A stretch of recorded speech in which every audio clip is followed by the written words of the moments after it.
그 다음 질문입니다. 세상에는 불쌍하게 태어나서 불쌍하게 살다가 죽는 사람들이 많습니다. 아프리카 아이들은 굶주림 속에 살다가 결국 기근으로 죽습니다. 우리 주변에는 선천적으로 장애를 가지고 태어나서 평생을 불쌍하게 살다가 죽어가는 사람도 있습니다. 하나님은 왜 하나님은 이 사람들을 왜 이렇게 불쌍하게 만드셨을까요? 아무런 소망도 없이 짐승보다 못하게 살 텐데요. 이거 좀 좋은 생각해 볼 질문이죠. 자, 이 세상에는 불쌍하게 태어나서 불쌍하게 살다가 죽는 사람들이 많다. 우리도 한국에 태어나고 싶어 태어난 게 아니잖아요. 어떤 사람은 아프리카에 태어나고, 저 북한에도 태어나고, 저 오지에도 태어나고, 저 아마존 유역에도 태어나고, 어떤 사람은 정말 짐승처럼 자란 사람도 있습니다. 어떤 부족은 또 말 못하는 부족도 있거든요. 말을 전혀 못하는 부족도 아프리카에 있다고 하더라고요. 그러니까 도대체, 그리고 어떤 사람 보면 평생 장애를 가지고 태어나서 평생 고생하는 사람도 있잖아요. 그 하나님은 사랑이신데 어쩌면 태어나지도 않으면 좋을 수도 있는데 사람은 태어나고 있고, 그래서 이제 이런 것에 대해서 이제 약간 궁금한 것이 있다 그 말입니다. 먼저 성경 찾아봅시다. 자, 시편 139편 봅시다. 탄생은 하나님 소관입니다. 시편 139편 봅시다.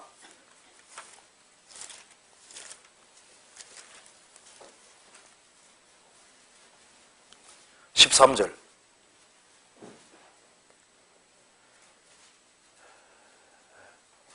주께서 내 장부를 지으시며 나의 모태에서 나를 조직하셨나이다. 내가 주께 감사함은 나를 지으심에 심요박식하심이라. 주의 행사가 기이함을 내 영혼이 잘 아나이다. 어머니 태에서 자녀를 조직하시고 이 지구상에 태어나게 하시는 분은 하나님이십니다. 그렇잖아요. 맞죠? 그래서 부모는 자녀를 낳아주고 길러주는 것이지 만드는 것이 아닙니다. 만든다면 부모가 계획할 수 있잖아요. 우리 이번에 여자로 만듭시다. 미스 코리아로 만듭시다. 무슨 계획을 할 수 있는데 부모는 자녀가 형성되는 순간도 모르고 태어나는 순간 어떻게 날지 알 수가 없다. 어떤 모습인지 알 수가 없습니다. 제 바로 밑에 동생은 맹장 수술을 2번 했거든요. 의사가 이제 진단했습니다. 맹장입니다. 수술해야 됩니다. 그래서 날짜 잡고 수술을 했는데요. 의사가 배를 쫙 째니까 맹장이 없는 거예요. 안 보이는 거예요. 없는 거예요. 있을 곳에 없는 겁니다. 의사가 당황했습니다. 아무리 뒤져도 없는 거예요. 그래서 마취가 끝나갈 즈음에 발견했는데 저 엉뚱한 데 붙어 있는 거예요. 수술을 못하고 고매했습니다. 연락이 왔습니다. 당신 집 아들은 맹장이 딴 데 붙어 있어서 수술을 못했습니다. 저희 어머니 아버지가 더 놀랐습니다. 자, 만일 어머니 아버지가 자녀 만든다면 어떻게 말해야 될까요? 수술을 하기 전에 우리 아들은 맹장을 딴 데 붙여놔서 요로 쪄야 됩니다. 또 지역이 어떤 데서는요, 어떤 지역에서 실제 있었던 일입니다.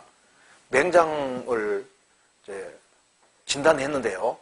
그래서 이제 의사가 맹장 수술을 하고 보니까 맹장이 없는 거예요. 나중에 자세히 보니까 맹장 수술을 벌써 했습니다.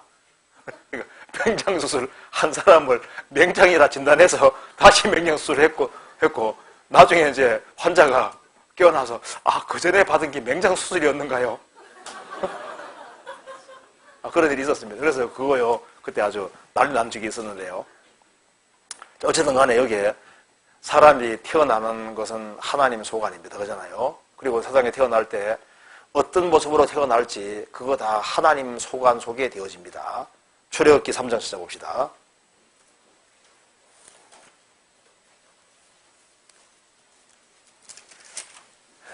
출애굽기 4장 11절입니다.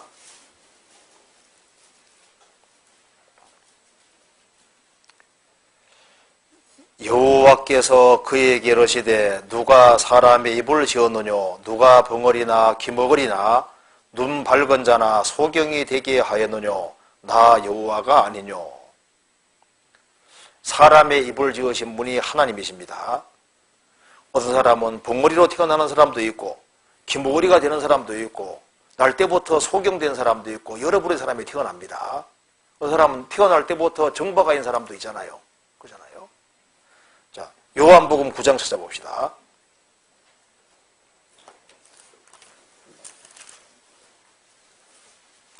1절.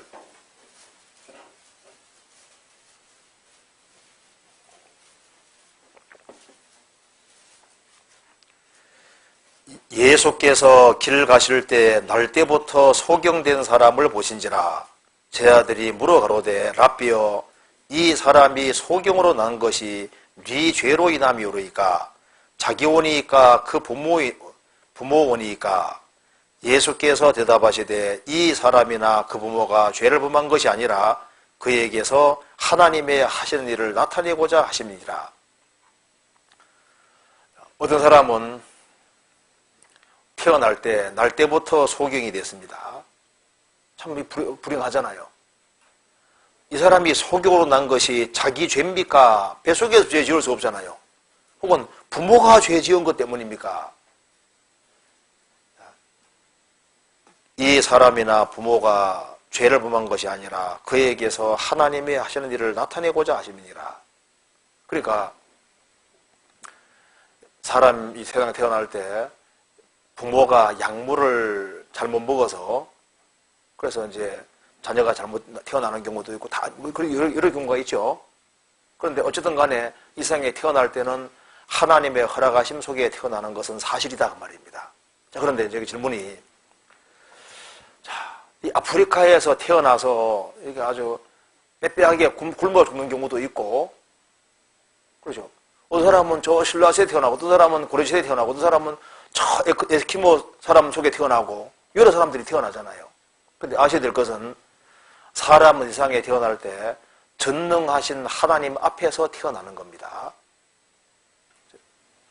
하나님 면전에 태어나기 때문에 하나님은 전지전능하신 분이기 때문에 누구든지 도울 수 있고 구원할 수 있는 능력이 있는 분 앞에 태어나는 거예요. 그렇잖아요. 그리고 이제 누가 행복이고 불행인지는 아직 모를 일입니다. 여기서 중요한 것이 바로 그건데요. 자, 신라시대에 태어나서 살다가 죽은 사람이 불행한 사람인지, 여기 이제 불행하다 그랬는데요.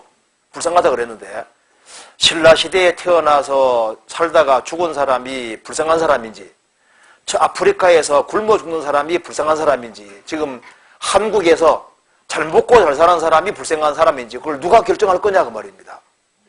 그잖아요. 오히려, 한국에서 태어나서 지금 잘 먹고 잘 사는 사람들이 오히려 더 불쌍한 사람일 수도 있는 거예요. 그렇잖아요? 오히려 정박아가 행복일 수도 있거든요. 그렇지 않습니까?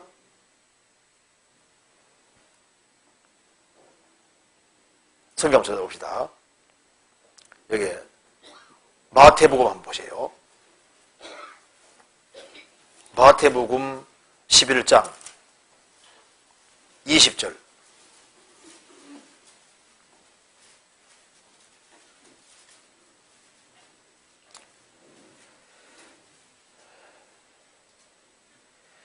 예수께서 권능을 가장 많이 베푸신 고을들이 회개치 아니하므로 그때 책망하시되 화가 있을진저 고라시나 화가 있을진저 베세다야 너희에게 행한 모든 권능을 두로와 시돈에 행하였다면 저희가 벌써 베옷을 입고 제에 앉아 회개하였으리라. 내가 너희에게로 노니 심판날에 두로와 시돈이 너희보다 견디기 쉬우리라. 가버나움아 내가 하늘에까지 높아지겠느냐 음부에까지 낮아지리라. 내게 행한 모든 권능을 소돔에 행하였다면 그 성이 오늘날까지 있으리라. 내가 너희에게로 노니 심판날에 소돔 땅이 너보다 견디기 쉬우리라 하시니라. 예수님이 이스라엘 땅에 3년 반 동안 공생이 하실 때 여기 가버나움, 고라신, 베세다 중심으로 예수님이 전도하셨습니다. 예수님이 전도하실 때 그 가버나움, 고라신, 베세다 사람들은 도덕적으로는 착한 사람들입니다. 그런데 그들은 예수님이 행하시는 기적과 능력을 다 보면서도 끝까지 그리스도를 배쳐가는 길을 택했습니다. 예수님 말씀하시기를 심판을 받게 될 때 오히려 소돔 사람들이 벌을 덜 받을 것이다. 소돔은 죄가 너무 많아서 아주 음란에 그걸 달려서 하늘에서 불과 요항이 비오도 쏟아져서 순식간에 멸망을 당한 도시잖아요. 아주 음란에 그걸 달리던 도덕적으로 완전히 황폐한 그런 지역 사람들보다 이 가보남 고라신 베세다 사람들이 더 큰 벌 받을 것이다. 그렇게 되어 있죠. 그리고 알지 못하던 시대에는 하나님이 허물지 아니하셨거니와 사도행전 17장에 말한 대로 복음이 전파되기 전 시대 사람에 대해서는 주님이 감안하시는 것도 있거든요. 너희들 왜 예수 배척했냐, 성경 배척했냐 안 묻는다고 되어 있잖아요. 아프리카에서 그냥 굶어 죽은 사람들은요, 하나님 나는 예수가 누구지 몰랐는데요, 나 복음 받을 기회가 없었는데 하면 주님 맞다고 할 거 아니에요. 정박가는 죽음 건너갔을 때 그 예수가 누구였어요? 그렇잖아요. 그러니까 사실 누구를 불쌍하게 생각해야 되냐 하면은 우리가 성경 배우면 배울수록 불쌍한 사람들은 굶어 죽는 사람이 불쌍한 것이 아니고 지금 복음이 전파된 시대에 살면서도 신앙에 관심이 없고 회개치 않는 사람들, 그런 사람들이 훨씬 더 불쌍한 사람들입니다. 대구 지하철 참사 나서 많은 사람이 죽었습니다. 그때 죽은 사람이 불행한 사람인지 살아나온 사람이 불행한 사람인지 그걸 누가 판단하겠냐 그 말입니다. 어떤 사람 경우는 빨리 죽는 것이 오히려 행복일 수도 있거든요. 만약에 살아나봐서 훨씬 더 많이 죄를 짓고 하나님을 대적하다가 죽으면은요, 살아난 것을 죽음 건너가서 얼마나 더 후회할 수도 있지 않겠어요? 그렇잖아요. 그러니까 우리가 판단하는 것을 좀 조심할 필요가 있습니다. 그리고 이제 우리가 이렇게 좀 많은 사람들이 있을 때요, 지구상에 많은 사람이 있는데 누가 악인인지 누가 의인인지를 인간은 잘 알 수가 없어요. 어떤 사람 보면요, 어떤 사람은 좀 아주 흉악스럽게 생겼거든요. 근데 보면 천정 그런 사람이 아닌 사람도 있어요. 어떤 사람 보면요, 아주 우락부락하게 생기고 좀 그런 사람 있잖아요. 야, 저런 사람 구원받겠나 싶은데 저런 사람도 구원받는데, 어떤 사람은 정말 곱게 생겼고 아주 말도 아주 조심스럽게 하고 아주 젠틀맨처럼 보이고 예의 있는 것처럼 보이는데요, 복음에 대해서는, 하나님에 대해서는 마음을 팍 닫고 대적하는 사람이 있거든요. 사람을 외모로 판단하지 말라고 말씀하셨는데 그 말이 맞는 얘기입니다. 성경 한번 찾아봅시다. 제가 이거 보니까 조금 이해되는 말씀이 있습니다. 성경 6개 한번 찾아봅시다. 40장 보시겠습니다. 10절.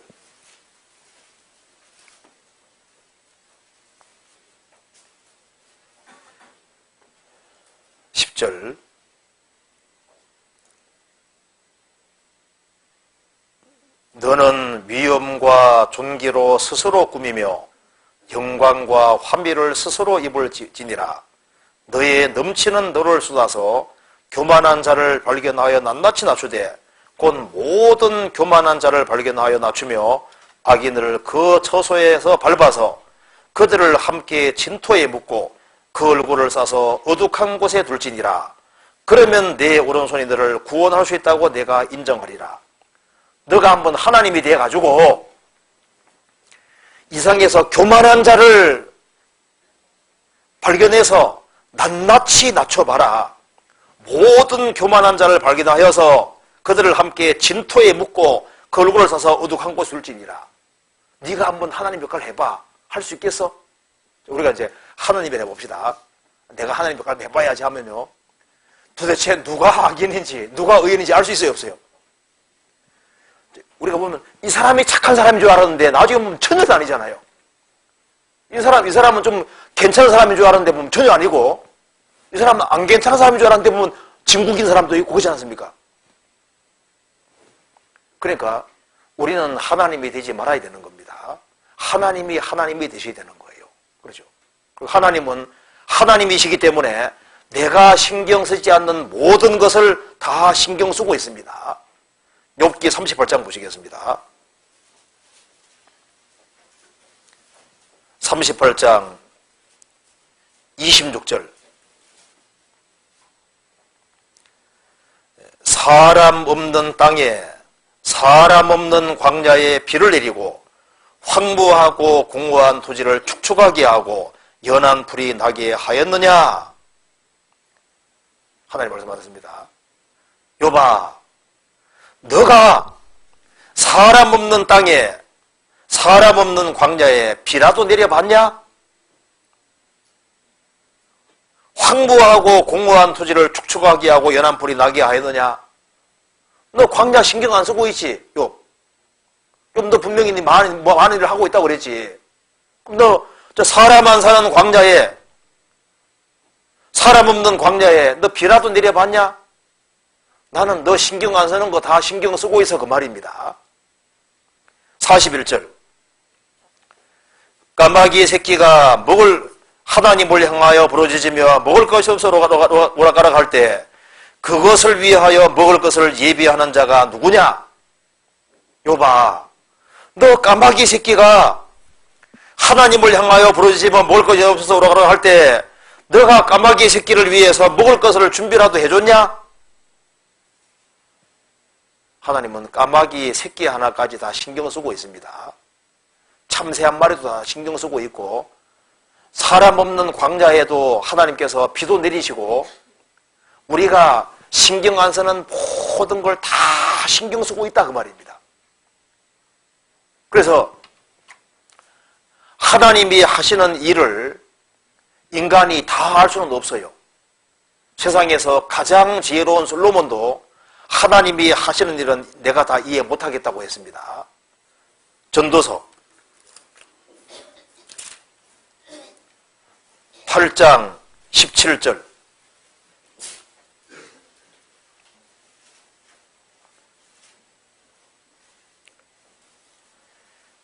한번 같이 읽어보겠습니다. 하나님의 모든 행사를 살펴보니 해 아래에서 하시는 일을 사람이 능히 깨달을 수 없도다. 사람이 아무리 해서 궁구할지라도 능히 깨닫지 못하나니 비록 지혜자가 아노라 할지라도 능히 깨닫지 못하리로다. 하나님의 모든 행사를 살펴보니 하나님이 하시는 것을 우리가 일부만 알지 다는 모르겠더라. 우리가 하나님 앞에 가야만 알 수 있는 것들이 많이 있습니다. 근데 우리가 알 수 있는 것은 하나님은 절대 불의하게 하지 않으신다는 겁니다. 그래서 어쩌면은 하나님, 나 한국에 안 태어나게 해주시고 아프리카에 태어나게 해주신 거 정말 감사합니다. 나 신라시대에 태어나게 해주신 거 감사합니다. 저 대구 참사 때 안 살아나고 죽은 것을 저는 천만다행으로 생각합니다. 이렇게 생각할지도 모르거든요. 저 9.11 테러 때 쌍둥이 빌딩 무너져서 많은 사람이 죽었잖아요. 어쩌면 죽음 건너갔을 때 하나님, 내가 더 안 살고 이때 죽음 맞이한 것이 나는 천만다행이라고 생각합니다. 그럴 수도 있거든요. 그렇지 않습니까? 모를 일인 거예요. 그래서 이게 불행하다, 불쌍하다, 근데 그것도 인간 판단할 수 있습니다. 우리는 지금 부분적으로 압니다. 주님 앞에 가면 다 알게 되는 거예요. 우리가 지금은 거울로 보는 것 같이 신비하나 그때는 얼굴 대해 볼 것이요. 우리가 이제는 부분적으로 하나 우리가 기록된 것밖에 모르지만 그때는 주께서 나를 아심같이 내가 온전히 알리라. 나중에 다 알게 됩니다. 우리는 성경 배우면 배울수록요, 회개치 아니한 사람 보면 볼수록 저 사람 차라리 한국에 안 태어나고 저 아프리카에 태어났으면, 차라리 정박하라고 태어났으면 훨씬 좋았을 텐데.